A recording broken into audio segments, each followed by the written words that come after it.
10. Yan ang numero ng mga lalaking nakarelasyon ko bago ko siya natagpuan. Dami, no? Sabi nga nila baka di daw forever ang hanap ko kundi kaharutan. Pero sa likod ng mga ngiti na sinasagot ko, di nila alam kung gaano ako nasasaktan. Ikaw ba naman makasampu na pero ni isa sa kanila walang plano sa walang hanggan. Kaya nang ibang bansa ako, sabi ko baka foreigner ang forever ko. Nung umpisa sabi ko, cute to pero di magtatagal panigurado. Akalain mo ngayon 8 years na kami. Steady, mature, at seryoso. Sa kanya di ako nakakaramdam ng pressure na tumatanda na ako. Alam mo yung nararamdaman ko? Yung pakiramdam ng isang taong kontento. Ako si Jel, 8 years in a relationship and now engaged. Nahanap ko na din ang aking happy ending.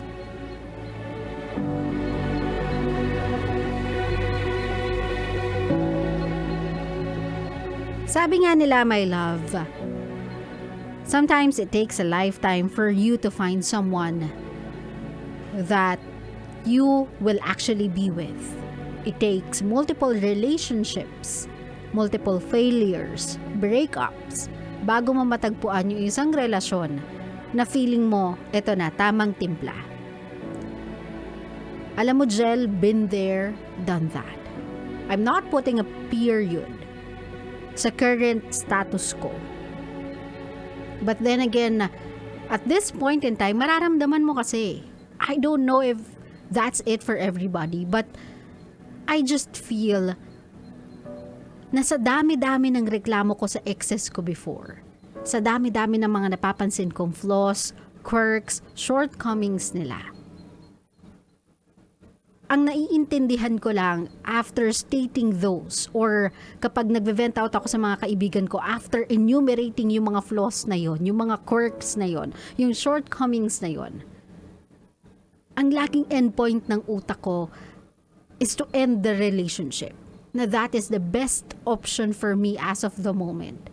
Na I'm not happy anymore, I'm not satisfied anymore, so end na lang yung relationship. I was always too coward to end it myself. That's why I hope that things will change. Na things will eventually get better, but it doesn't. Lagi na lang siyang nagtitake turn for the worse. They ended their relationship and then I'm left broken, torn into pieces. Pero ngayon umabot ako sa punto na parang even when may nakikita akong hindi maganda, may napapansin akong pangit, may nakikita akong shortcomings, ang end point sa utak ko is not to end the relationship. Ang end point sa utak ko is to accept that there are things that may not go my way, but there are more things in this relationship that's going my way. Ibig sabihin, mas nagmamagnify sa akin yung mga magagandang nadudulot sa akin kesa yung mga quirks, yung shortcomings, yung flaws. And that's when you know na when you think and feel that it's the right person for you, a wave of feeling will strike you. At yung pakiramdam na yon, yung feeling na yon, yun yung feeling of contentment. Yung kontento ka na it may not be perfect, it may not be fairy tale like, but you know it will end well. You know it will end good. Kasi alam mo na sa sarili mo ngayon na you have no fear.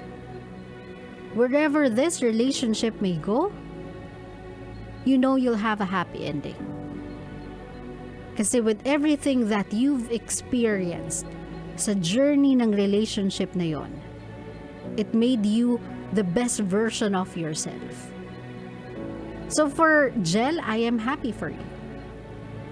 That after all the broken relationships you have experienced, you finally found the one that made you feel whole, that made you feel complete. Kasi yun naman yun, my love eh. Hindi maiiwasang masaktan ka sa relasyon, hindi maiiwasang may mga pangit na araw sa relationship, hindi maiiwasan yung problema, hindi maiiwasan yung alitan. But when you are with the person that you know completes you, you just know na even when magsasagutan kayo today, you'll just end up being in the arms of one another the next day. Kasi whether you deny it or not, that same source of your pain is the ultimate source of your happiness. And with that thought in mind, you feel safe. You feel secure. Maybe you really have found your heaven on patch of the earth. Claro? Claro.